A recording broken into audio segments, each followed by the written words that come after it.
masih bersama kami di Semangat Siang Indonesia. Indonesia harus semangat karena ini waktunya kita membahas hal yang sedang viral di media sosial.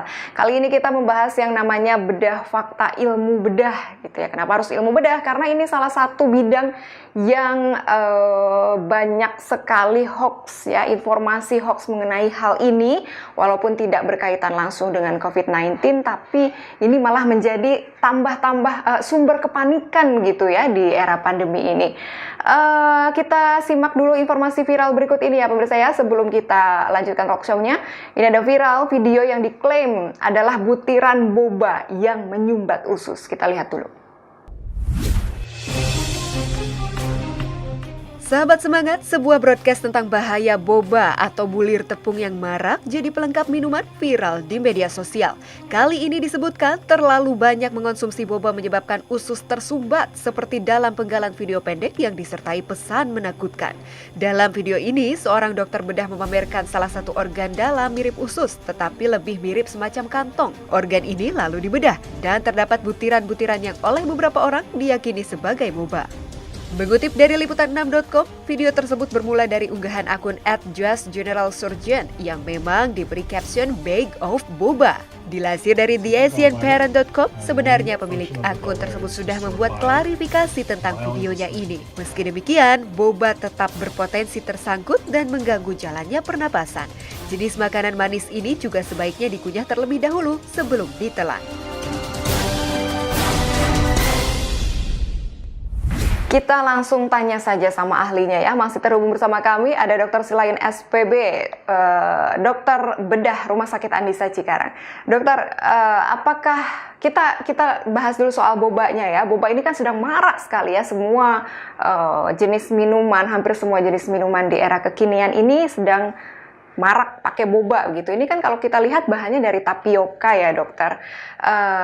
Kalau kita lihat dari bahannya ini, boba ini sebenarnya ada manfaatnya nggak sih kalau kita makan? Baik, ya ini sebetulnya cukup menarik ya, karena kita tahu sekarang minuman boba itu sudah sangat-sangat menjamur di mana-mana dan kita tahu anak-anak kita itu sangat suka dengan boba. Ya. Nah, tadi Mbak Dita sudah menjelaskan bahwa boba ini kan terbuat dari tepung tapioka. Tapioka ini dari mana? Sebetulnya dari singkong ya, terus dibuat jadi tepung. Nah, kita harus tahu dulu nih proses pembuatannya. Nah, pembuatannya itu kan dia direbus ya dengan air gula.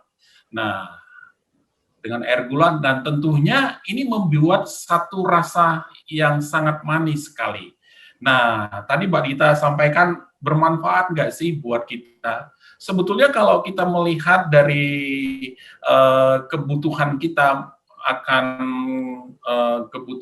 akan kalori, ya kalau dibilang bermanfaat sebetulnya ada manfaatnya karena ini kan makanan, tentunya apa yang dimakan mestinya harus bermanfaat, begitu ya Mbak Dita ya. Cuma yang jadi persoalan banyak sekali ya baik anak-anak maupun orang dewasa mengkonsumsi ini dalam jumlah yang kadang-kadang tidak teratur ya. Karena begini, saya harus menjelaskan dulu kenapa ini nanti sampai akhirnya akan tidak terlalu berguna apabila kalau kita mengkonsumsi dalam jumlah yang besar. Kenapa? Karena dalam satu butir boba itu mengandung 5-14 kalori. Bayangkan dalam satu gelas boba itu ada begitu banyak butiran boba ya. Jadi diperkirakan mencapai 1-100 kalori Mbak Dita.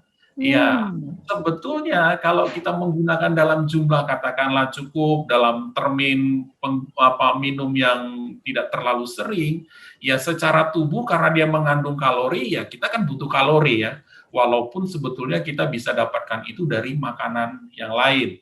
Tapi yang jadi persoalan, kalau orang sudah mulai kecanduan nih, sering sekali setiap hari atau bisa 2 kali sehari minum boba, nah ini yang jadi masalah. Jadi kemanfaatannya nanti itu menjadi sesuatu yang tidak terlalu berguna, karena kalau kita mengharapkan kalori dari makanan yang lain sebenarnya udah cukup. Nah, kita tambahkan dari kalori, karena ini kan tadi boba saya ceritakan ini gulanya sangat tinggi. Gulanya sangat tinggi. Sehingga kalorinya juga sangat tinggi. Kalau kita konsumsi dalam jumlah yang berlebihan, itu tidak baik buat tubuh kita. Bagaimana proses pencernaan yang dilakukan oleh tubuh kita ketika kita mengkonsumsi boba ini, dokter? Mungkinkah bentuknya masih akan utuh ketika sampai di akhir proses pencernaan? Jadi itu sebetulnya video hoax ya. Jadi sebetulnya seperti makanan yang lain, ya, makanan yang masuk ke dalam tubuh kita itu sebetulnya dimulai dari pencernaan mekanis, ya, dimulai dari mulut, ya, nanti masuk dalam tenggorokan, lambung. Nah, nanti pencernaan itu akan berlanjut sampai proses penyerapan, tentunya di usus halus, pencernaan yang penyerapan yang utama. Jadi boba juga demikian. Jadi boba akan diproses dalam pencernaan kita, mulai dari mulut, tenggorokan, lambung, sampai usus halus, itu dicerna. Dicerna sampai halus, terus diserap, dan nanti keluar sebagai satu kotoran, ya, yang disebut dengan feses. Tentunya, itu tadi, seperti saya sebutkan, seperti makanan yang lainnya, tentunya akan dicerna, dan sangat tidak mungkin untuk kalau makan boba, keluarnya boba juga. Jadi makan boba keluarannya kotoran manusia itu, Mbak. Dokter, berarti kalau ini informasinya hoax, berarti butiran hitam yang di video yang beredar ini apa sebenarnya, dokter? Ya, jadi kalau saya lihat dari video itu sebetulnya ini batu empedu, Mbak.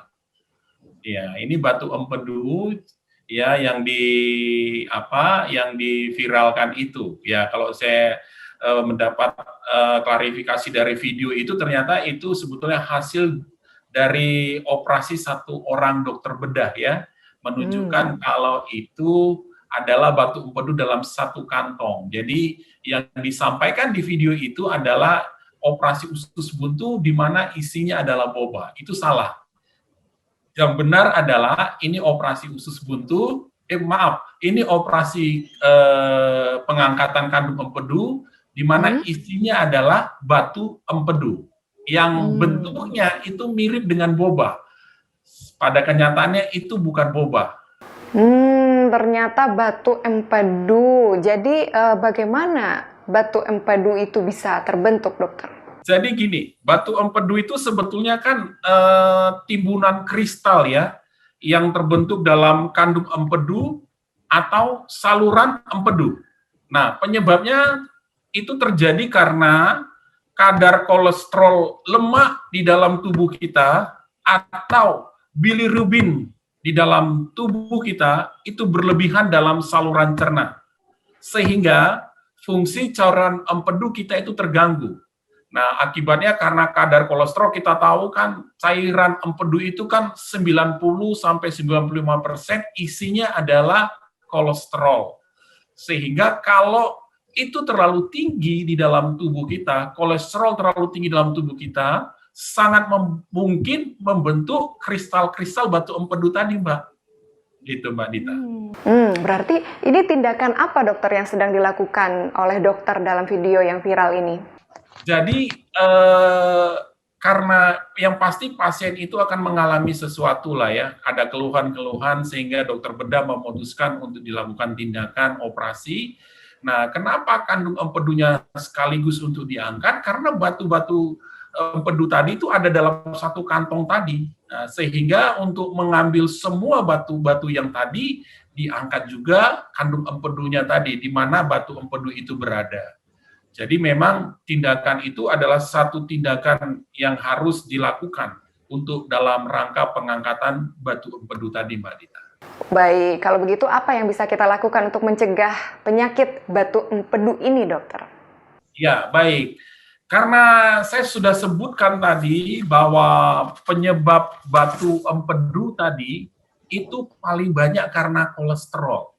Ya, cairan empedu isinya itu ada bermacam-macam tentunya. Tadi saya sebutkan 90-95% mengandung kolesterol. garam empedu 5-10%, sisanya protein dan bilirubin dalam jumlah yang lebih kecil. Nah, karena kandungan cairan empedu ini yang terbanyak oleh karena kolesterol, ya jumlah yang tadi cukup besar 90-95%, itu sebabnya cara pencegahan supaya tidak terjadi batuk empedu, tentunya kita mengurangi konsumsi makanan-makanan yang mengandung banyak kolesterol, ya. Seperti apa? Seperti daging yang berlemak, jeroan, goreng-gorengan. Nah, itu konsumsi-konsumsi makanan seperti itu mestinya harus kita kurangi. Dan konsumsi makanan apa yang mestinya kita harus makan lebih banyak? Sebaiknya kita makan sayur, buah-buahan, biji-bijian, dan tentunya makan makanan yang rendah lemak, tetapi tinggi serat. Nah, itu yang mestinya harus kita konsumsi lebih banyak. Olahraga yang teratur, olahraga yang rutin, ya saran kita sebagai dokter sarankan kepada masyarakat, marilah olahraga teratur dan rutin, minimal 3-4 kali seminggu selama 30-40 menit. Dan tentunya kita harus bisa mengendalikan berat badan kita. Capailah berat badan yang ideal. Karena itu juga bisa mengurangi obesitas yang menjadi salah satu faktor bisa terbentuknya batuk empedu di dalam tubuh kita. Baik, semakin seru ya pemirsa ya, tapi kita akan lanjutkan usai jeda berikut ya. Tetap bersama kami di Semangat Siang Indonesia, Indonesia harus semangat.